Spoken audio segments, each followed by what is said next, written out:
Good afternoon, everyone. Welcome to this panel on strategic innovations in defense contracting, AI, technology suppliers, and competency. I'm Dr. Jerry McGinn, your panel chair, and I'll introduce each of the speakers shortly. I am the executive director of the Greg and Camille Baroni Center for Government Contracting in the Costello College of Business at George Mason University. And it's great to be here with you all. I'm presenting tomorrow a paper on a different topic, but it's great to be here. And we have several of our research team presenting today, including on this panel. And then other panels, they have two other researchers in addition to the two of us. So it's great to represent George Mason here, and we have great representation across the government contracting community at this event. And hope you all were able to make the keynote discussions and plenary sessions this morning. And we have a dynamite set of panels today and tomorrow that will be rich in the conversation. So on our panel today, as I mentioned, we're talking about innovations in defense contracting, and we have three dynamite presenters for that. And what I'm going to do is give a brief introduction of each of them and their topic, and then we're going to have them present each separately for 15 minutes. And then after they're complete, then we'll go into the questions Q&A. So there's a Q&A function at the bottom of your screen. Please click on that, and you can submit your questions whenever you want. But we will not start addressing those till a Q&A session, which will occur in about 45 minutes or so. So with that, I want to introduce our panel. So our first speaker is going to be Samantha Nangia. Is that correct? I'm sorry yep. She is the Senior Program Analyst and Enterprise Procurement System Solutions Manager for the Department of the Navy, and she oversees all the transformation of all Navy and Marine Corps procurement capabilities. She's been doing this for a number of years and working in the Department of the Navy's Office for Procurement. She holds a Bachelor's of Science in Computer Science from Rollins College and an MBA from Georgetown University. We'll try and forgive her for that, but it's great to have you here. Her expertise in procurement systems and data solutions contributed to the improved efficiency performance across the Department of the Navy. So, and she's talking about leveraging generative AI in validating the quality of DoD contracting packages. So we're going to turn to her in just a second, but before that, let me introduce the other two that are going to be speaking a little bit later. So second, we have Dr. Ed Hyatt. Ed is a Senior Research Fellow at the Baroni Center for Government Contracting at George Mason University. He's got a decade plus of research experience and managerial experience in public procurement and contracts profession. He's got several advanced degrees, including a Ph.D. in business management from the University of Melbourne in Australia. And he's got two streams of research, one centered around organizational behavior topics, and the others around government acquisition matters. And then finally, our third presenter is a very familiar presenter to you all, as is Ed, who's presented previously in the past, Dr. Renee Rendon, who's Associate Professor and Acquisition Management Area Chair in the Department of Defense Management at NPS.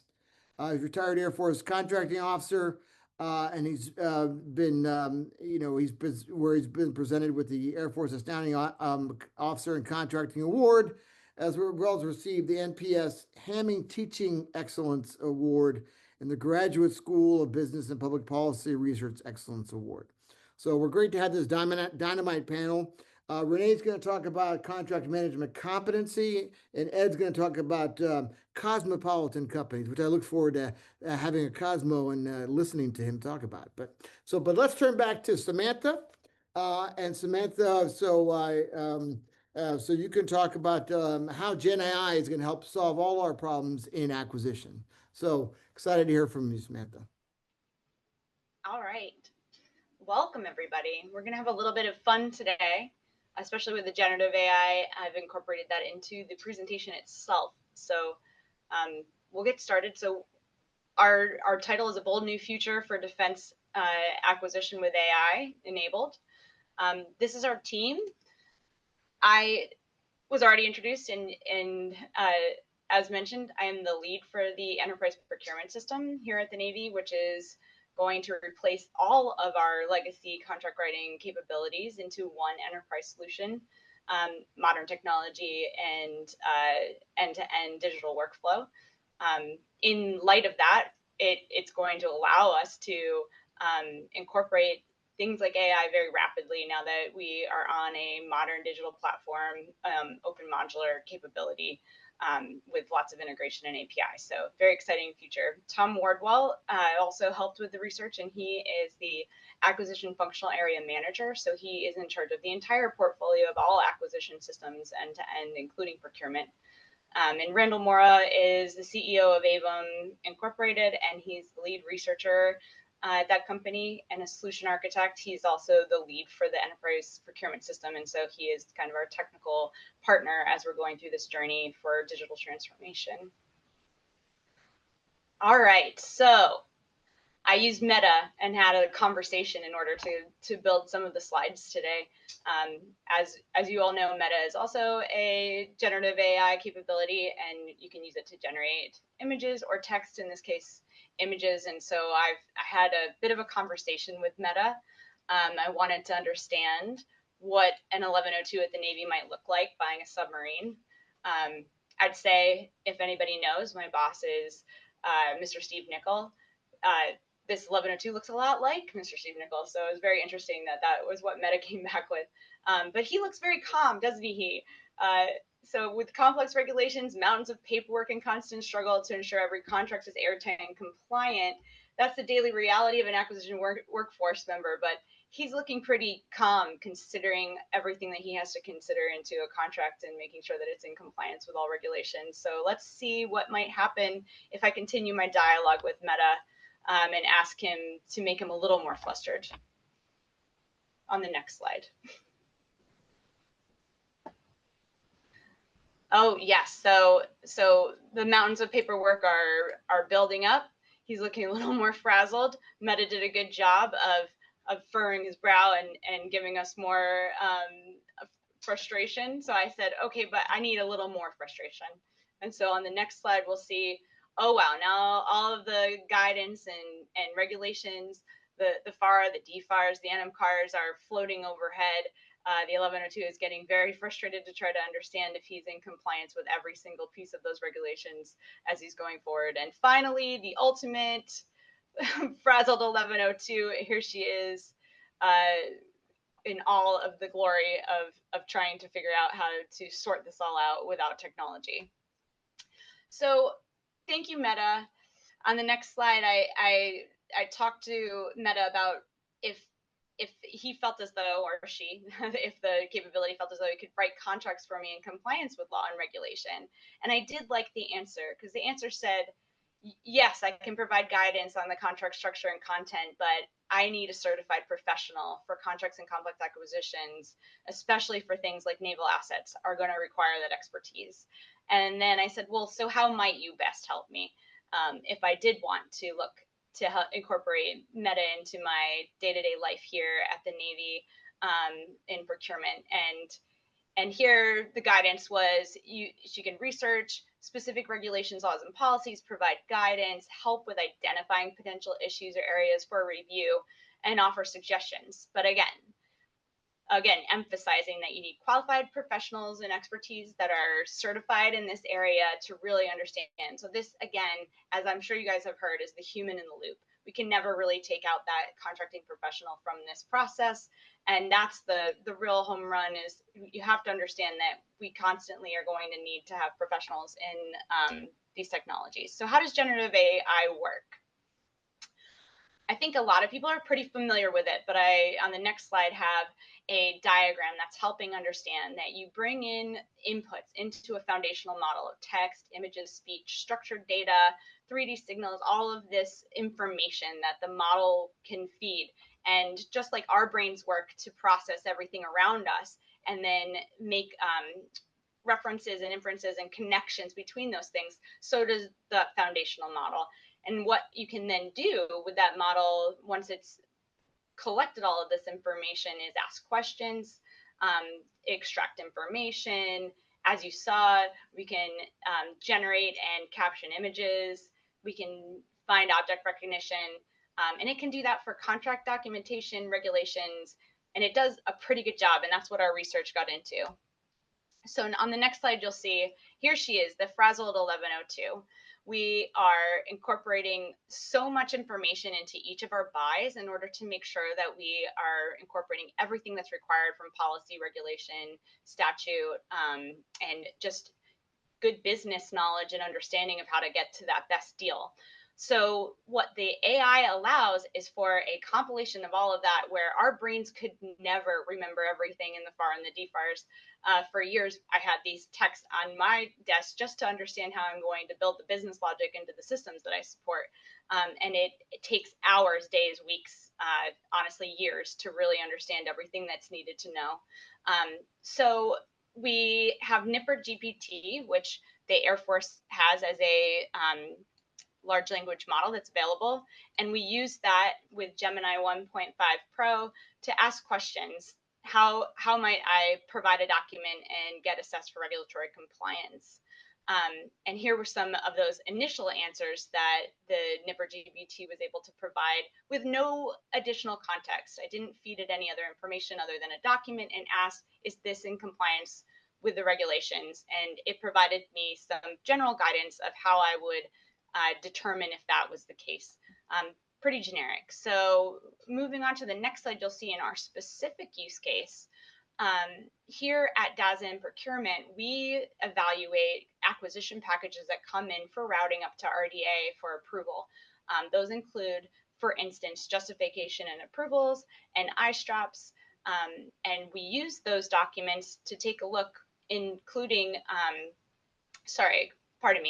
we at DASNP use those documents and references within the NMCARs to ensure that the packages as they're arriving are in compliance with all of the annexes within the NMCARs from a structural standpoint, logical flow, and ensuring that all of the information that's required is available and in the document. That's the first round of review that's done before it goes through more aggressive legal and business reviews from the team. So that review, if we go to the next slide, can be quite onerous. It's rudimentary and repetitive for the staff that we have on hand here at DASN. And they came to us to ask, hey, we've learned a lot about the large language models. We've been hearing about them. Is that something that would help in us assisting to go through these very rudimentary structural reviews that we do again and again and again every day? And so that was the basis of the research. So we had access to both JNAs and ISTRAPs that were coming through, along with the multiple versions of those documents, the initial submission, the initial response on that structural review, and then the final submission that would be considered clean document ready to go up to RDA for review.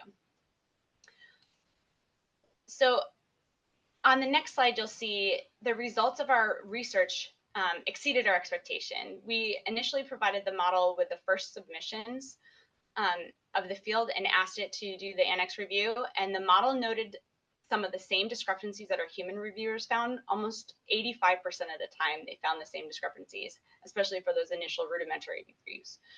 The model also found additional compliance issues that the human reviewers had not flagged based on the NMCAR's annexes that we had provided and an understanding of what we were looking for in the document.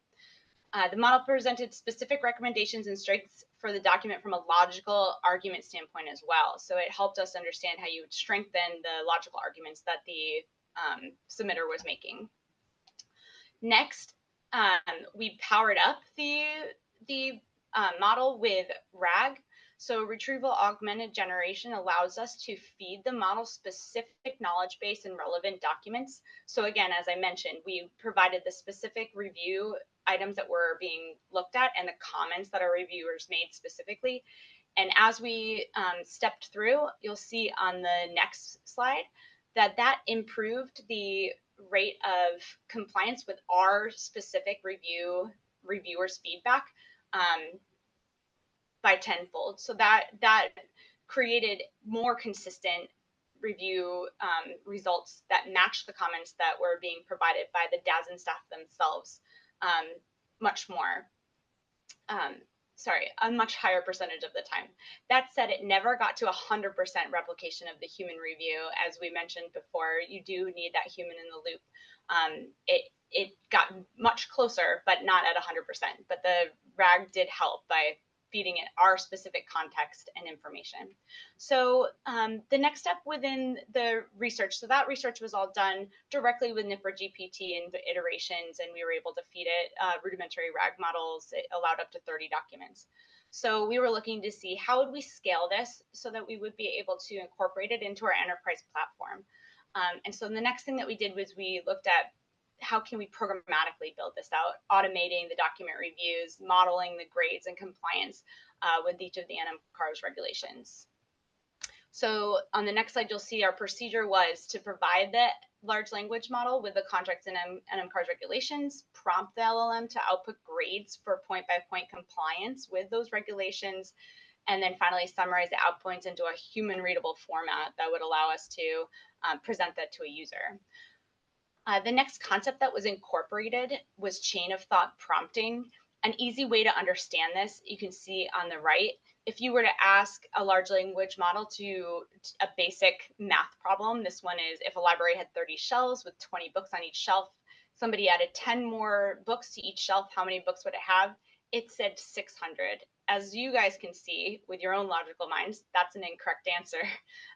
It really only did the math for the first part of the equation and gave an incorrect answer, a hallucination, as we say, within models with large language models. Chain of thought prompting allows that to break the problem down as we would as humans. And you can see on the right side, by chaining the thought and breaking that problem into steps, it got to the right answer. And so that increases the quality of the model and the output and expectation.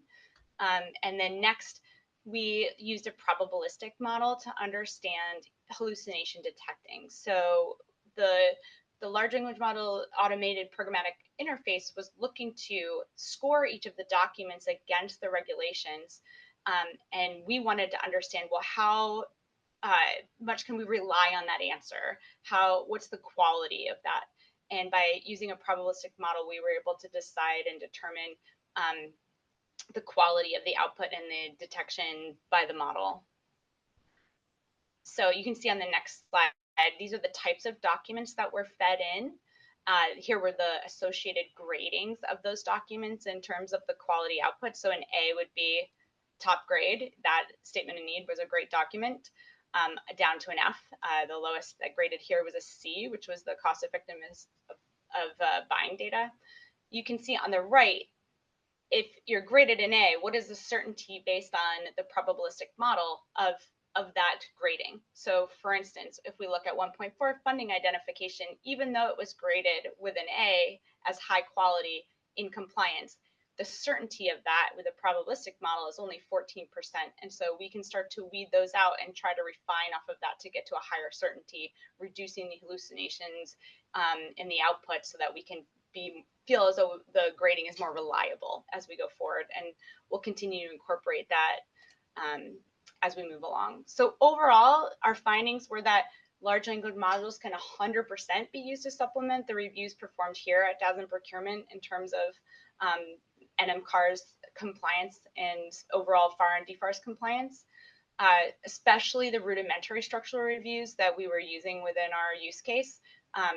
It was at a high percentage. It was meeting those initials. The more complex and logical analysis can also be performed and supplemented with additional help by the AI, but you definitely, as I was saying, need that human in the loop to combat the model hallucination as well as increase the certainty and just make sure that the information we're providing back to the field is proper. So what does this mean for our future here within the defense acquisition workforce? On the next slide, you'll see super powered 1102s and acquisition professionals. I see a future where you have all of the regulations at your hands and you can assess your documents. It gets them in from weeks to days to minutes. And that's going to be amazing in terms of efficiency, especially as we're suffering under a reduced workforce, and we have less help. We'll be able to focus more on the business reasoning and logic, and have less time where we're trying to do compliance. Finally, bold new future. This back to Meta. This is how he envisions the 1102 of the future, with the AI-powered bot helping every step of the way. As you can see, the piles of papers are gone. There is no printed out FAR or DFARs. I don't even think I have one after 2015, but it's going to be a bold new future, and we're looking forward to it and very excited to start incorporating this into our technology right away. Thank you. Great. Thanks very much, Samantha. Fascinating conversation, discussion. I already have a couple of questions of my own, but please, if you have any questions for Samantha, put them in the Q&A function now, and then we'll discuss them after the next two presentations. So let's turn to Dr. Hyatt. Ed? Howdy, sir. Yeah, I look forward to hearing about high-tech and cosmopolitan companies in the federal supply chain. Help us. It sounds great. All right. Well, maybe we can get one of Samantha's people to actually smile in her generated images, because none of them were smiling. But anyway, so yeah, my paper, it actually details two distinct research efforts, as I called them. So very distinct, but then I will talk about each one of them in turn. And at the end of this presentation, I'll show how they could actually be combined and become relevant and useful to people on the ground. So high technology, cosmopolitan companies. If you can advance, we'll, like I said, I'll talk about one.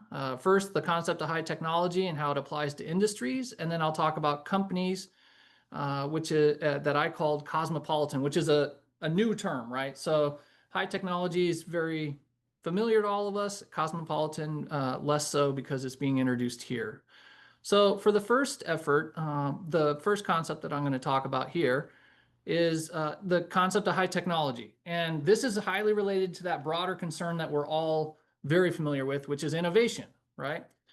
The problem being that there's literally dozens of types or typologies of innovation. So you've got radical versus incremental, original versus borrowed. You've got administrative innovation. You've got innovations with products themselves. You've got process innovation. You have technological innovation. Academics love to just run with this stuff, and there's literally dozens of typologies for innovation. But at least for us here in government acquisition, it's pretty clear that what we mean by innovation is that it's highly synonymous with technology, right? As evidenced by our very first presentation here, right? And even the symposium that we're all talking about here, you'll notice in the couple examples that I pulled here, even it references technology. So this concept of innovation, concept of technology are intertwined throughout government acquisition, right? Now, I don't think I need to belabor that, but the only issue with innovation is that it's pretty vague. It's often too vague for academic purposes, and in my paper, I've got a couple examples of how we fall short in that respect. I know I've repeatedly run into situations where I just don't have good measures of innovation, or I don't have any clear parameters for it. Sometimes the policies I read, I'm like, okay, well, I don't know what exactly you're trying to incentivize in your industry or your companies to do. It's too vague, right? It's too fuzzy. So I started thinking about, well, if we can't get to innovation, that's where the technology comes in. It's handy that it's so intertwined with our idea of what innovation is. So we don't have to get too academic about it. We can just go straight to the technology concept.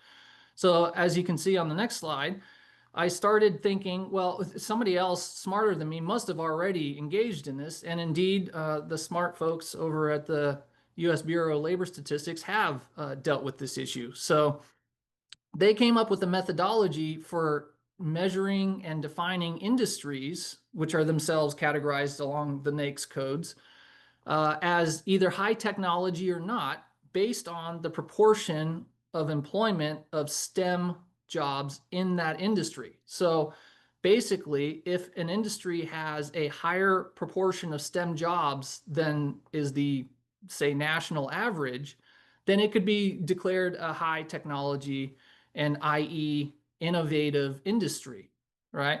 So, and probably everybody's familiar with STEM. It's the STEM, it's science, technology, engineering, mathematics. It's right there. Those types of jobs. And the BLS researchers referred to this as STEM occupation intensity. So again, if an industry has a high level of STEM occupations in it, then we could declare that industry to be a high technology industry. And again, we're using technology as a surrogate for innovation, right? So this is great. The only problem being that when I went to go look at it, it hasn't been done very recently. So the methodology, as far as I can tell, was first applied in 2005. And then it hasn't been done yet again past 2015. So the problem with that, being that it's at least 10 years old now, is that all the base measures change. So the national STEM employment average changes every year. The amount of employment within each industry changes every year. The industries themselves evolve, right? Something that might have been innovative 10 years ago might not be anymore, and vice versa. And even the NAICS codes themselves that define the industries get changed. They get updated every 5 years, and they've gone through 2 overhauls since the last time this STEM occupation intensity methodology was applied. So basically, this effort is not entirely revolutionary, and it adopts another methodology developed by other folks, but it's an attempt to bring us up to date because it's something that I think we need just on an academic level itself. So if we can see the results on the next slide, there you go. The national average for STEM occupation in the US for last year was 6.7%. And based on that, we can define, wow, that is really fuzzy, huh? Well, if anybody ever needs any of this, it's all on the paper. We can define what our core, I call them core and peripheral high technology industries. So core would be anything that's 5 times the national average. So these are seriously high technology industries, right? Very heavy STEM occupation intensity. And we've got 11 industries that fit that category. And then as you progress through this, you'll see that the first level of peripheral, there you go, perfect. The first level of peripheral, so maybe a little less intense, but still 2.5 times the national average. You've got another 15 industries that you could consider high technology. And then finally, if anybody was really interested, you could take another shot at only 2 times, and you end up with 37 total industries. So the usefulness of this is that now we have an idea of what exactly are we talking about when we say innovative or at least high technology. What are the industries that we're probably most interested, most focused on in government acquisition, right? These are the concerning ones. So there's not much more to say than that, but this should provide some guide for future research. And again, I'll show you an example at the end here of exactly how I've applied it in 2 instances already. So moving on, we can just discuss the second issue here. So Cosmopolitan. So this is the brand new concept, right? And the term Cosmopolitan is actually taken from cosmopolitan distribution from biogeology. So I'll just say as background, the reason why I landed on this was because I've been involved in a couple research efforts over at the Baroni Center now for the last 4 years. And we've kind of run into this situation a couple of times where we're getting different perspectives from companies based on how deeply ingrained they are in the defense world, right? And you would expect that. This is not, again, rocket science, right? But it's interesting how different the perspectives are, again, based on how deep they are in the DoD world. And then not only that, we had a recent research effort where we were asking companies, why did you leave the defense industrial base? And over 1/3 of the responses were, we left, but it had nothing to do with DoD. They left because they had general problems being a federal contractor. And it was very clear. They told us exactly what it was in many instances. And so DoD is getting kind of a bit of a black mark for companies leaving. And yet at least 1/3 of the reason why companies are leaving have nothing to do with DoD, and they don't have it within their capability or even their control to do something about. So it's dealing more with broader issues of being a federal contractor. So I started thinking, well, are there differences between companies that do work for both DoD and companies that do work for non-DoD versus companies that only do work for one or the other? And getting a little wrapped up here. The concepts here are endemic versus cosmopolitan. So if you're looking at an endemic species, again, taken from biogeology, these are species that can only be found in one environment. So these are species like this snow leopard here that's only found in Central Asian mountain ranges. You won't find them anywhere else on the planet. Versus the opposite end of the spectrum, you've got cosmopolitan species that can be found all over the planet. So houseflies, orcas, they're all over, right? The orca can be found in every major oceanic body in the world. So what I did is I took these concepts and I applied them to the government contractor base. So what I call endemic, or those companies that are really specific to only one environment, are those companies that only do work for DoD. So they're very defense oriented. They're very used to the rules and regulations that exist there. Or they are companies that only work outside of DoD, outside of defense. They only deal with non-defense agencies. Versus our cosmopolitan companies, right, the new term, that do work for both. And my supposition is that these kinds of companies, these companies that are more wide-ranging, they've learned how to live in two different environments. They've learned how to operate both in the non-defense world with all the rules and regulations that entails, but they've also learned how to deal with the defense world and all the extra rules and regulations, all the unique stuff that is required of companies there.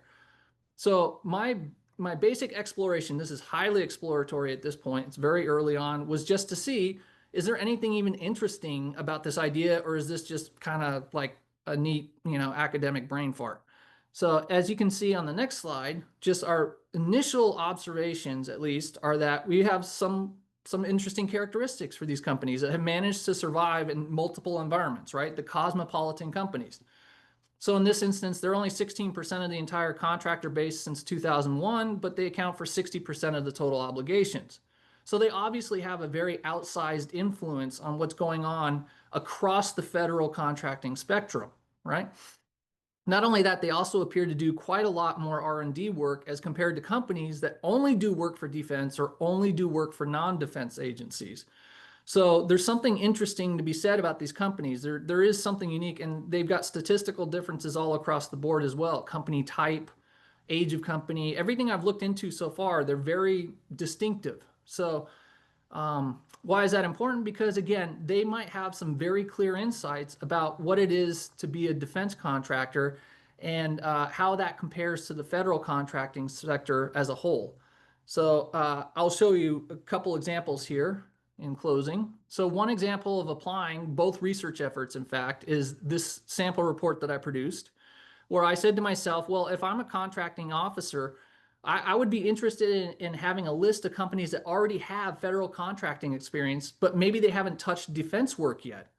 Now, I know you can search sam.gov and pull up a list of contractors, but it won't inform that contract officer of any past history of the company, or any work experience that they've had, or anything of that sort. So it's not terribly useful in itself. Plus, 75% of SAM registrants don't get awarded contracts at all, according to OMB. So something a little bit more focused would probably be of interest. And with just one more click here, we can see, just as an example, if I were a contracting officer interested in finding new companies to bid or to reach out, this could be industry outreach, it could be a specific bidding opportunity, anything along those lines. If they're interested in computer science systems design services there, I've got 3 companies that I've narrowed this down to that have all only done non-defense work to date. All right, they're endemic to the non-DoD work. They work in a high technology industry. I just did that to limit it to what is probably of most interest to us, right? At least in this conversation. And they had to have a recent record in usaspending.gov just to make sure that the company is likely to still be around.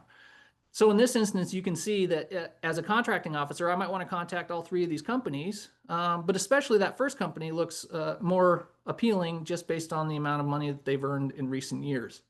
So this is just an example of how you might be able to apply some of the concepts, both the high technology industry concept and the cosmopolitan company concept, to something more practical on the ground. And then my second example of what can be done with this is a question that has really kind of intrigued me all along, and this will be the final slide here as we progress. And that is, what is the cost premium for being a defense contractor? So this is a question that was highly engrossing a number of years ago, and a lot of people are probably familiar, at least, with the Coopers and Lybrand study of 1994 that examined the issue, but I don't think anything major has been done since then. So with just one more click, I will show you some train of thought. Don't worry about all the boxes. Don't get lost in it. Basically, I'm narrowing down who do I want to go talk to, because I had to thought, who are the best people or who are the best companies to go ask? What does it cost you above and beyond to become a DoD contractor, as opposed to either operating in a commercial environment or even a federal environment for other agencies? What is that cost premium? And the very few work I've seen just simply goes out to commercial companies and asks them, why aren't you interested in bidding? Well, in my mind, actually, we've got a handful of companies that would have very clear insight about what it costs and what the premium is. And to do that, moving top down to the bottom, I just looked at companies that moved from being non-DoD completely, so totally endemic, to the non-DoD world, and then they became Cosmopolitan. So they started doing work for DoD in recent years. So in the last 5 years, we've got almost 4,000 companies that made that transition. I narrowed it down to only the high technology industries thereafter. So we got almost 1,400 of those. And then the breakout of the 5 other boxes there are just the types of Cosmopolitan, because I'm trying to narrow it down to the ones that I'm most interested in. And ultimately, I get down to that bottom box where I've got 24 companies that spent over 10 years of their existence in the last 20 years doing non-DoD work, so completely outside the defense world. And yet in the last 5 years, they've done all last 5 years of their existence, they've done either only DoD work, or they've managed to couple it and they're now doing both DoD and non-DoD work. So these are 24 companies that have made an extreme shift in how they're operating. And these are the folks that could tell us realistically, what are the issues that you've dealt with, and you know, yeah, what's the value that you're getting, not even just the negatives, but also the positives of working for DoD. So this could give us a clear picture on what the true cost premium is that's associated with defense work. And I think that's it for me. There's the Kelp Forest that none of us can see, except for the folks that happen to live in Monterey. So we got a world famous aquarium that we're all missing out on. Yep. Sorry not to be there this year, but look forward to getting back there next year, hopefully. So thanks very much, Ed. Great discussion. And now we turn to our third panelist, Dr. Rendon. And again, please, I've already got some questions that have come in. That's good. They're great. Keep them coming. And over to you, Renee, and look forward to your paper. Thank you, Jerry. So my name is Renee Rendon. I'm an associate professor here at the Naval Postgraduate School. And for those of you that are not in beautiful, sunny Monterey today, well, you're missing out on a great day, great, beautiful, sunny day here. I'll probably go to the beach this afternoon or something. So just want to let you know. All right, so my presentation today is about competency assessments, and specifically competency assessment on the Marine Corps contracting workforce. This research was sponsored by United States Marines, and each of these organizations that were assessed, the assessment was done as a separate thesis research by my Marine contracting students. So my thesis, I'm sorry, my presentation is a contract management competency assessment on 3 Marine Corps contracting organizations: the Marine Corps Systems Command, the Expeditionary Contracting Platoons and Regional Contracting Offices, and I'll just refer to those as Expeditionary Workforce, and Marine Corps Logistics Command, LOGCOM. So on my next slide, I'll show you just some background that informs, or that serves as a basis for my research. Back in 2020, DoD adopted a new back to basics talent management framework, and it made a lot of changes to the training, education, experience requirements for the acquisition workforce. Specifically for contracting, it resulted in adopting a new contracting competency model. And the competency model that the Department of Defense adopted was one that had been previously established by the National Contract Management Association in its contract management standard. The contract management standard is an industry standard and a third-party accredited standard accredited by the American National Standards Institute.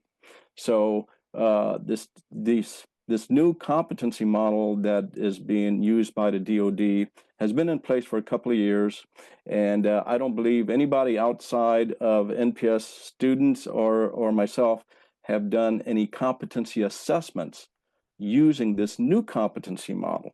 I believe DoD had conducted competency assessments in the previous competency model some years back. So my next slide provides my research approach. So the purpose of this research is to conduct a competency assessment on the United States Marine contracting workforce, specifically Systems Command, the Expeditionary Contracting Workforce, and Logistics Command. And then the research question is basically, how do the contracting workforce for these agencies, how do they rate in terms of competency levels? And I'll get into the different competency levels in a few minutes. Also, what recommendations can be provided to the Marine Corps based on the competency assessment that will help increase or further develop competencies within the contracting workforce of the United States Marine Corps. On my next slide, shows my theoretical foundation that informs my research. So I draw from two theories. The first one is auditability theory. Basically, auditability theory states that in order for organizations to be successful, they must have competent people, capable processes, and effective internal controls. I also draw from competency theory, which states that competency in performing job tasks is critical and essential for effective performance in the workplace. So drawing from those two theories, my next slide gets into my conceptual framework. So this is basically my conceptual framework for this research. So I am getting the new back to basics competency model that DoD has adopted, and it's basically the NCMA contract management standard, and I'm using that to assess the contracting competency of the United States Marine Corps workforce, specifically the Marine Corps Systems Command, the Expeditionary Contracting Platoons, and the regional contracting offices, as well as the Marine Corps LOGCOM. And what I will be assessing through a survey assessment tool is to what extent is the workforce proficient in performing the buyer's tasks, and how knowledgeable are they in understanding the seller's tasks, or how knowledgeable of the seller's tasks. So one of the unique features of the contract management standard is that it includes both the buy-in side, the buyer's task, the buyer's competencies, as well as the seller's task, the seller's competencies. The previous DoD contracting competency framework only focused on the buyer's tasks. So using this new competency model and the training that DAU provides with the Con 1100, 1200, 1300, 1400 also incorporates understanding and knowledge of the seller's tasks. So my next slide goes to, so here's a list of the competencies that are in the contract management standard and are part of this assessment. And I'm not going to go through each one, but the ones on the left, these are the buyer's tasks. The buyer's task competencies related to the buyer's task.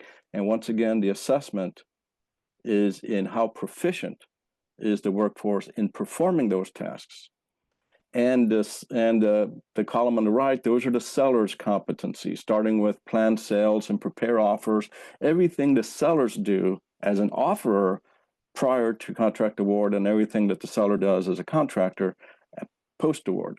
And so because our DoD contracting workforce do not perform seller's tasks, they need to be knowledgeable of those seller's tasks and those seller's competencies. So the assessment is proficiency in performing the buyer's tasks and knowledge of the seller's tasks. My next slide shows the rating scales for the buyer proficiency ratings.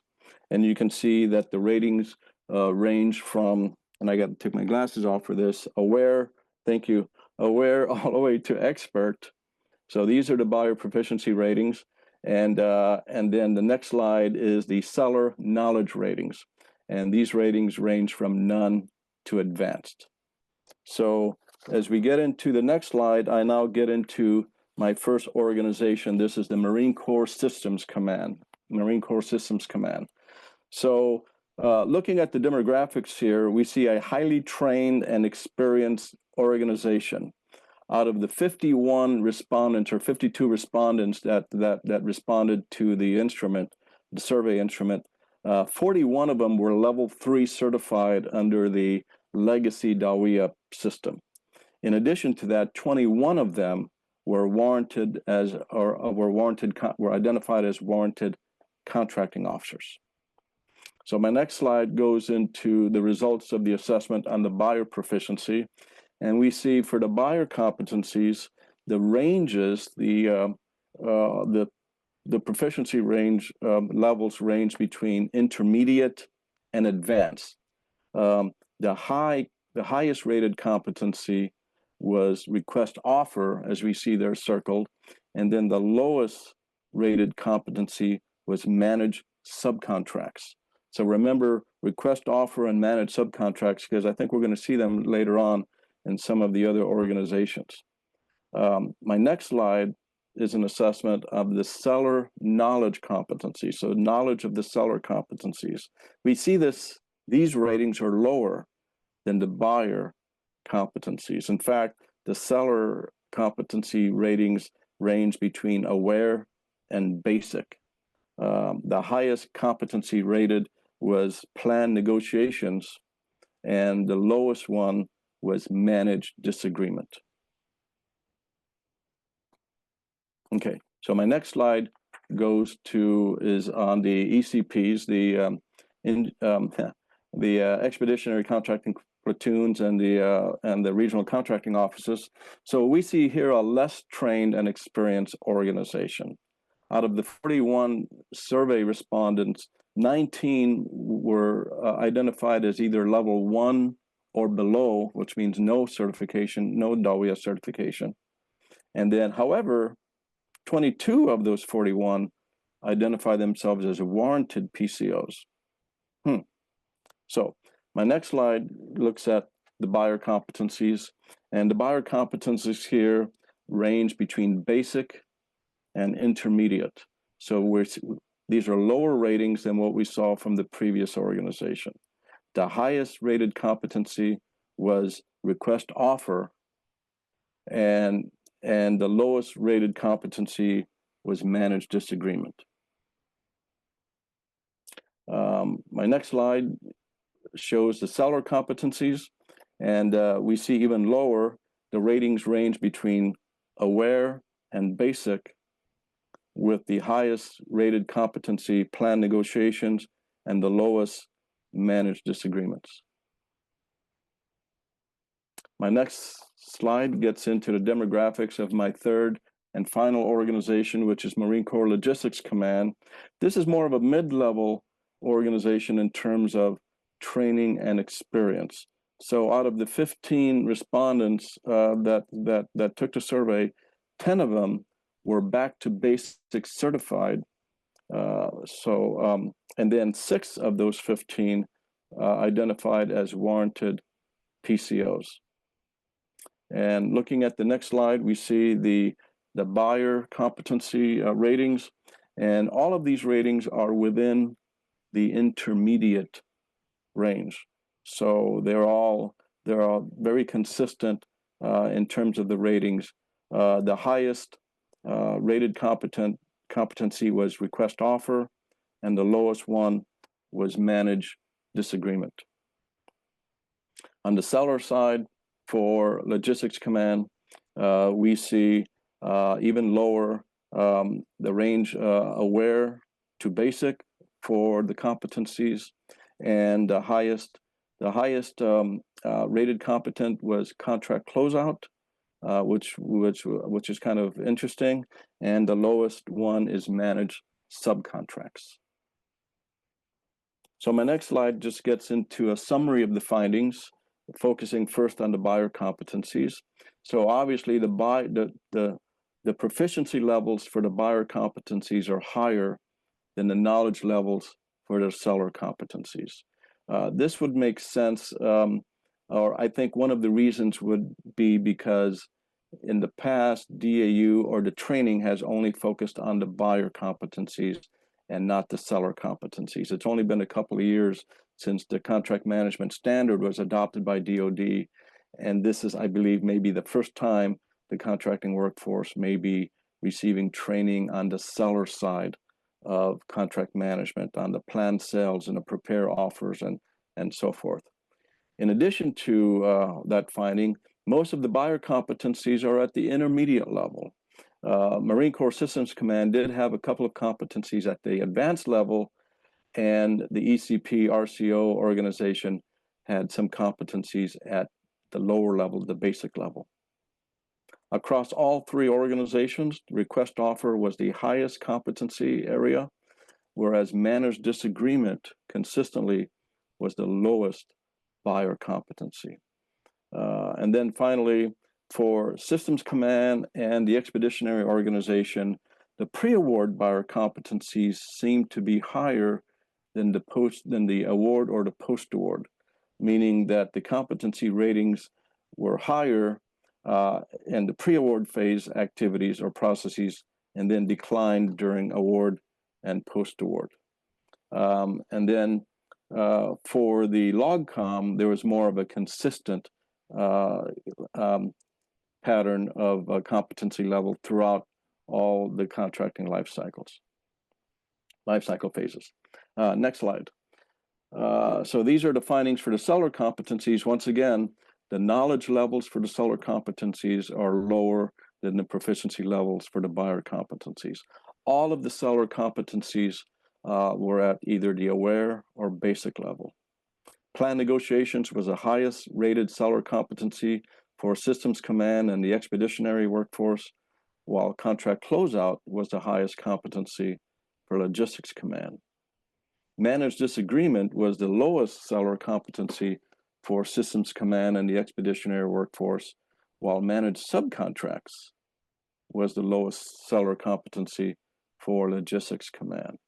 And there was no distinct pattern in terms of which life cycle phases were higher or lower in terms of the ratings for the seller competencies. And my next slide is recommendations based on the assessment. So once again, to increase emphasis training or increase training on the knowledge of the seller competencies. This is new for the contracting workforce ever since the DoD adopted the contract management standard from NCMA. Previous training and previous courses have always only focused on the buy-in side of contracting. But as we get into this more reform and streamline and innovative acquisition methods where we're using non-FAR contracts, there's a need to understand the other side. There's a need to understand industry side processes and operations and so forth. Next recommendation is the other two recommendations are there, but I guess I can't talk to them. I guess to identify why those competencies were so low, rated at the aware and basic.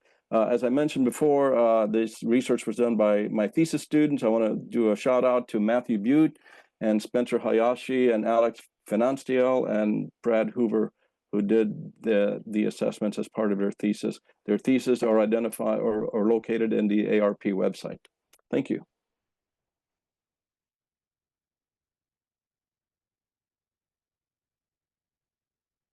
Great. Yeah. All right. All right. Thank you, Renee, and thanks to all of our panelists for your great discussions, great presentations. These presentations and their papers will be available in the proceedings of the Acquisition Research Symposium, which will be published shortly. So you'll have access to those and both the presentations and the actual papers themselves, so you can dig into them and contact the speakers. But we do have some great questions in there, and I'd ask if you have more, please go ahead and input those. So let's start. I got a number up front that came from Samantha's kind of presentation. So Samantha, let me ask you the first three questions that came in. I want to put them sort of together about kind of what was your source of data? How do you deal with this? With using AI, we have concerns about CUI information. This Nipper GPT, is it CUI rated? And then what model family did you use in your research? Did you notice differences in some of those models? So over to you on that. Yeah, so I did use actual acquisition packages that had come through the office. Nipper GPT is rated for impact level 4, and so it can carry CUI information. And so we used that in my research as I was going through to see how the model could be refined to match. For the programmatic LLM, they were using a Gemini as well, and that was why I used Gemini within the Nipper GPT so that it was matching. But I have played with all of the models within Nipper GPT, and they do have slightly different responses, especially with DocGen. But in this use case, we used Gemini 2.0 primarily, as that's what we had on both sides. For the programmatic LLM, we did obfuscate the data so that there was no CUI impact using an open model. We were very careful of that. I may have forgotten the last question. Had to do with no, it was on Gemini, different models. So no, I think you covered covered all Okay. three. All right. Okay. Since I got you out, well, let me ask you a question. I mean, when you're going through this, when I was going through the paper, it looks like, it develops kind of really fascinating kind of information but how do you QC the, Gen AI? I mean, how do you quality control it? Does it really save you a lot of time? Did you find that when you were kind of going through the pilots you did, that you could see where it would be, and then how do you see that iterating and become more reliable and Yeah. adjusting the quality over time, to where it really will become a tool that you can trust, and but then overseeing it so you have faith in it. So Yeah. So that was what I think was one of the most compelling things as I was going through the research, was how refining it with our actual data, how quickly it learned and how quickly it was adapting to the actual comments and review, even legal review that we have here within the RDA chain. It was able to match those consistently the more we fed previous reviews so that it understood where our logical thinking is and what we're looking when we're doing these package reviews. So that was really compelling. And then the quality control, as you were saying, I think we'll continue to refine with the programmatic LLM approaches that were taken to kind of get to that fidelity and be able to reliability. That's where that probabilistic model to say how can we get to feel as though the results are aligned with our expectation. I think, again, when we talk about human in the loop, not just when you're using the product, but also when you're developing it. So ensuring that we're bringing in the analysts and having them review the output from the model and then refining and continuing to review with the actual analysts here in the office. That's the most important thing to do. Gotcha. All right. Well, I encourage those that have questions, particularly for Ed and Renee, to kind of put them in the Q&A function. And so let me turn one right now to let me turn to Ed for a second. Yep. Hey there. So I mean, I have to say I love the term cosmopolitan. So it's really kind of, it's interesting, but what you talk about that as being, those are companies that do both federal and DoD business, right? And like you say, they're 16% of the industrial base, but 60% of the revenue.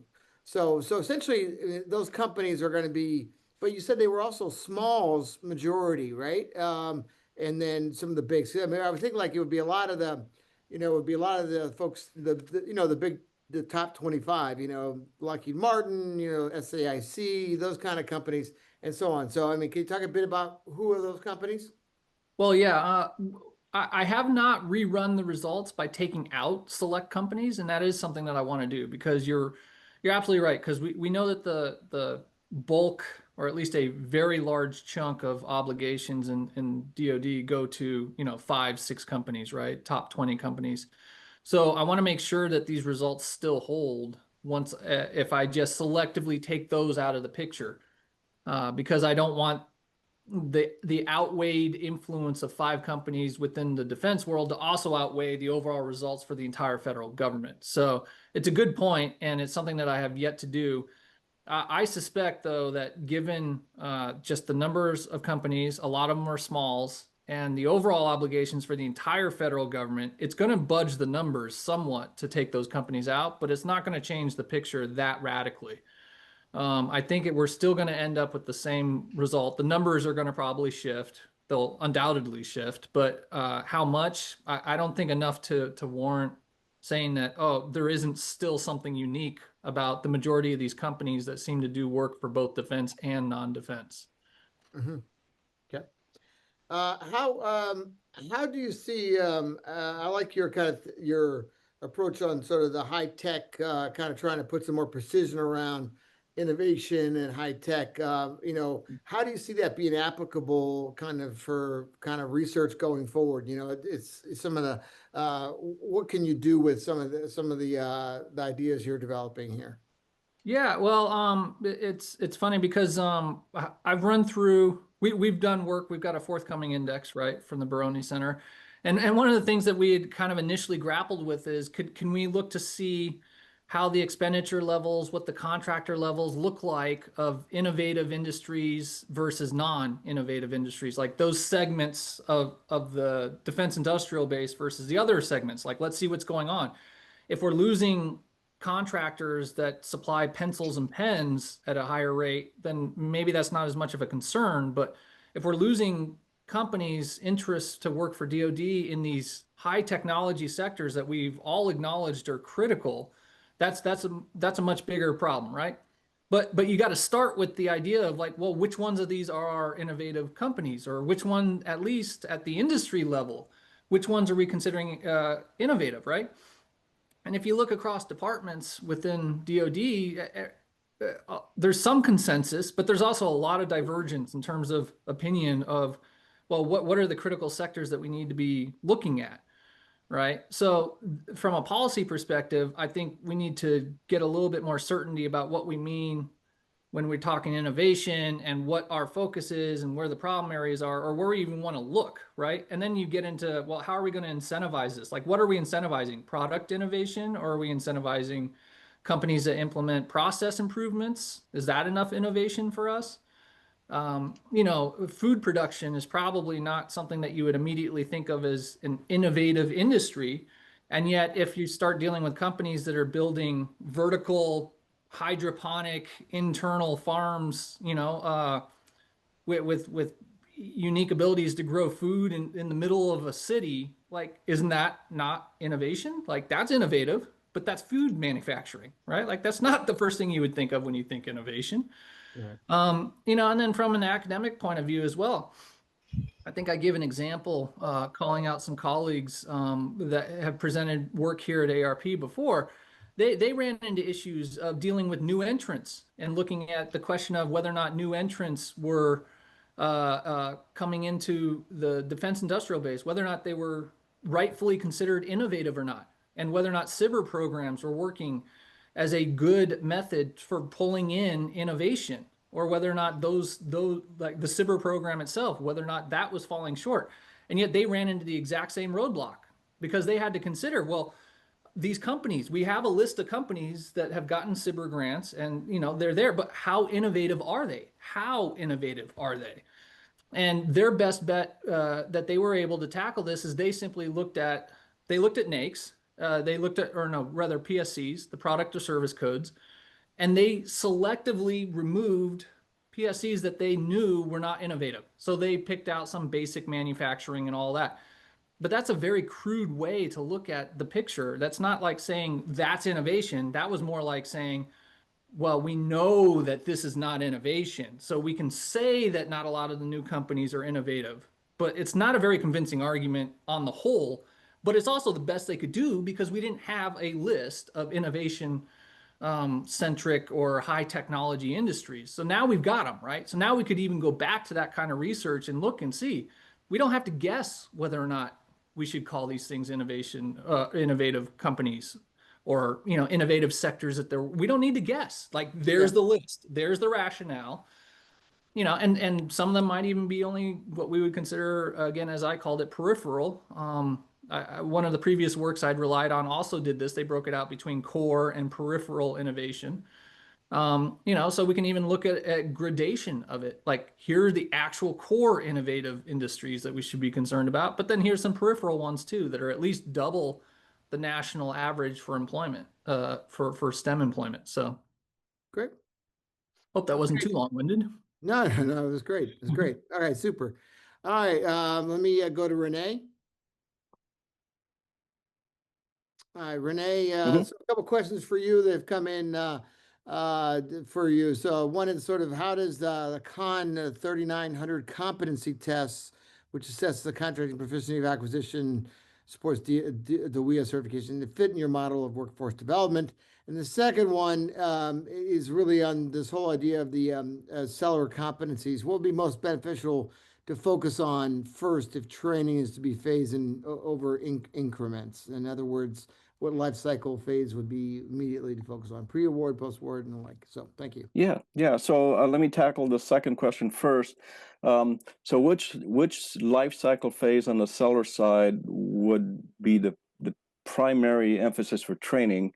I would say, well, first of all the life cycle phases are important, but this is a really good question because I think the pre-award phases like plan sales and prepare offer. So plan sales is a pre-award phase activity. It's a task.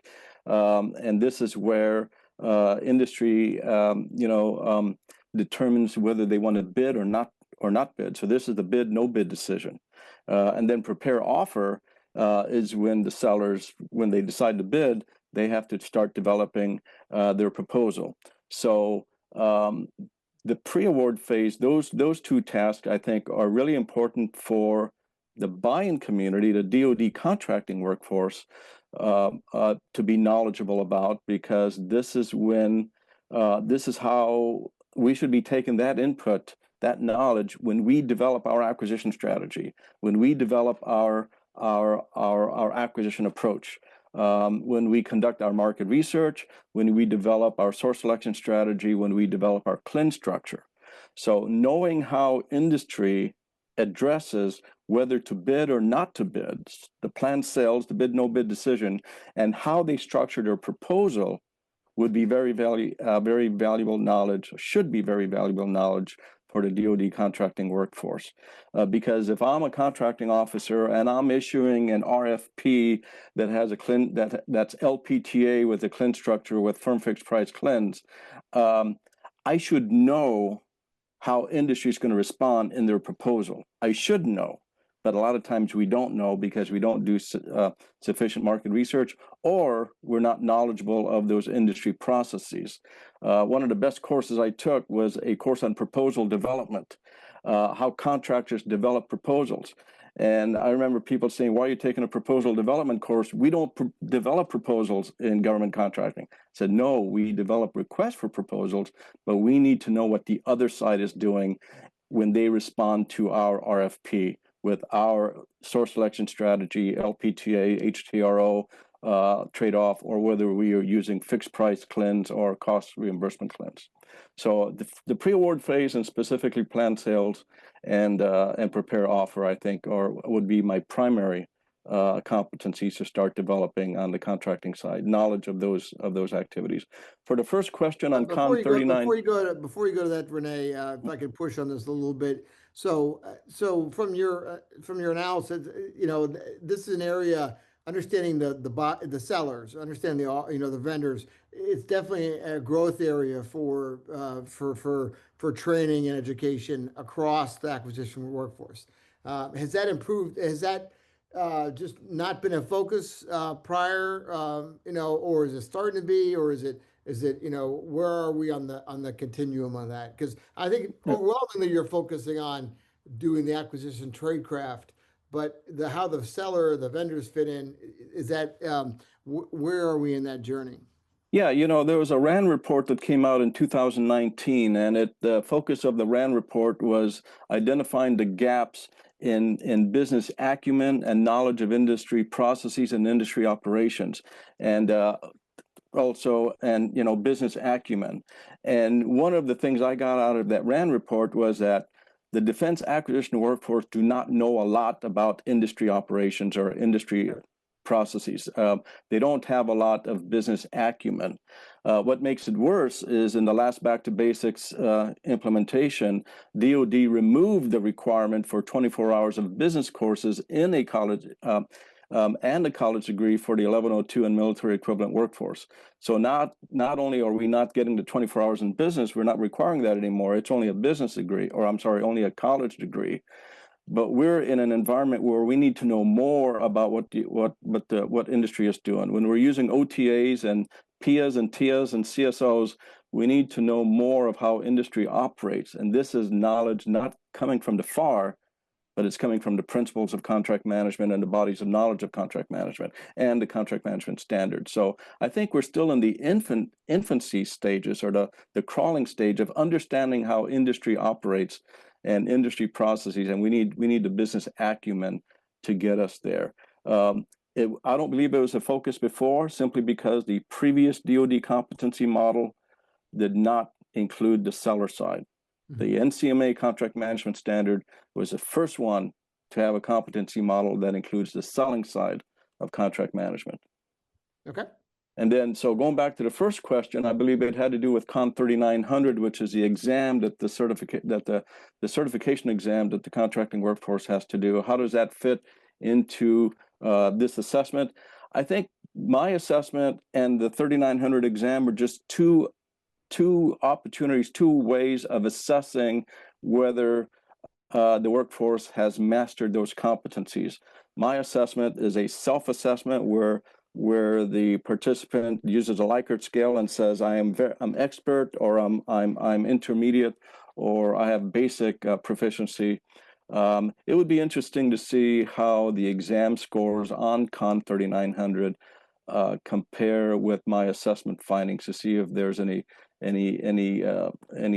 similarities or any patterns there, especially for questions related to managed disagreement and managed subcontracts, which are the lowest performing competencies based on my assessment. Okay, great. Let's get a couple quick questions in for that came in. One for Samantha and then one for Ed. So we got to keep this under 60 seconds, Samantha. So great presentation on LMM and contracting. Did you have any disagreements when evaluating the chain of thought prompting, or was it pretty good at following the reasoning? So the question from Dan Tapia. Yeah, Dan, so that was done in the programmatic LLM, and so I'm not exactly sure what they saw in the results, but I know that it did refine the outcome, and it made it so that there was more certainty in that with the documentation as they were doing the grading, it increased the certainty. So I think that it did increase it was in alignment with what he was expecting out from the research. Okay. And then Ed, you've got a question which you already answered in the chat, but why don't you go ahead, for the folks on the phone, let's why don't you go ahead and kind of discuss the question and your answer. Yeah, so the question was just basically, can we look at certain characteristics, like whether or not a company is close to a military base? Does that make them more or less likely to be a cosmopolitan company, et cetera? And the answer is yes, absolutely. The intent is to build profiles of these types of companies, to look at what are the companies that seem most likely to be interested, or would be hypothetically most interested in defense work, based on characteristics of other companies like them that have already transitioned and perhaps had less difficulty. So in short, the answer is yes, absolutely, we can do it. We just haven't done it. That last slide of mine that had the profiles of cosmopolitan companies, I was already starting to identify which companies have had lengthy histories of working outside of DoD, et cetera. So all of that is, yeah, we could splice it any which way to look at whether or not being in certain congressional districts make a difference, whether being close to certain proximities, having certain subsidiaries, if they have a predominance of one type of contract, cost plus or fixed price over. And I mean, there's any number of ways we can slice it. There's a ton of variables to look at. Great. Well, listen, I want to thank Samantha and Ed and Renee for a great discussion, great presentations, lots of engagement with the audience. We're pretty much at time. As again, what I said to folks, the proceedings are going to have their papers and their presentations, and those I'm not sure when they're going to be out, but they'll be out soon. And I want to thank everyone for their participation today, and look forward to seeing you at the next panel. And don't forget, I'll be on tomorrow, so look forward to seeing me and others on the different upcoming sessions. So thanks again, and have a great rest of your afternoon. Thank you, everyone.